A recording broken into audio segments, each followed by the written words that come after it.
أولادي وبيني ولا شو بيتفاقوا بيتشغل عربي عثمان رونيا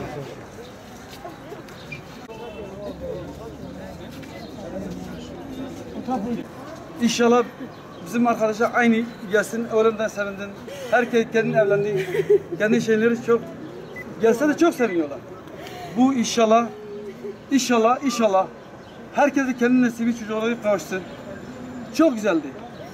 Barış inşallah barış da olacak. Barış süreci de güzeldir. Herkese güzel adım atmışlar. Biz çok memnun. Başbakanı Selahattin Demirtaş'a, tüm yetkililere biz herkes de memnundur. Biz barış istiyoruz, huzur istiyorsa. Huzur istiyoruz. İnşallah barış olur. İnşallah herkes de çocukları kavuşacak. Benim çocuğum geldi, çok sevindim. Çok sevindim. Ben olayım, her şeyine Allah'a emanet. Allah herkese yardımcı olsun. Herkese yardımcı olsun, tüm Müslümanlara. Tüm bu arkadaşlara. Burada biz 55 gün oldu bu çadırın altında. Bu oruçta mesela bu çok izle çektik. Allah şükür. Şükür biz kavuştuk. Kendim çocuğuma, tüm arkadaşlara çok teşekkür ederim. Herkese teşekkür ederim. Tüm yetkililere, tüm şeylere ben çok teşekkür ederim. Ben memnunum.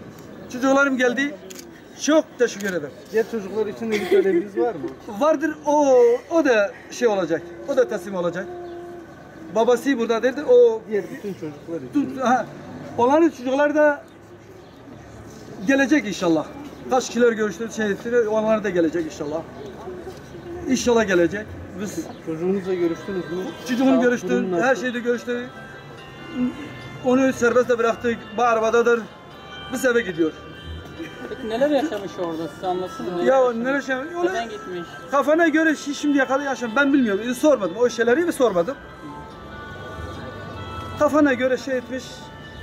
Ne oldu? Barış sürecidir, şeydi. Gelmiş. Ben çok sevindim.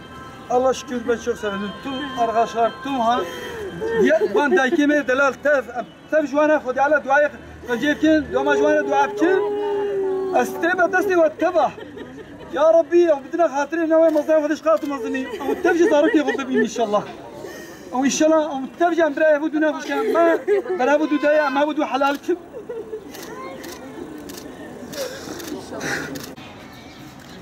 sağ olun, Allah razı olsun.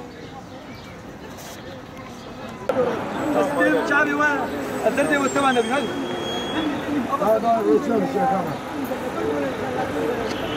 Tamam.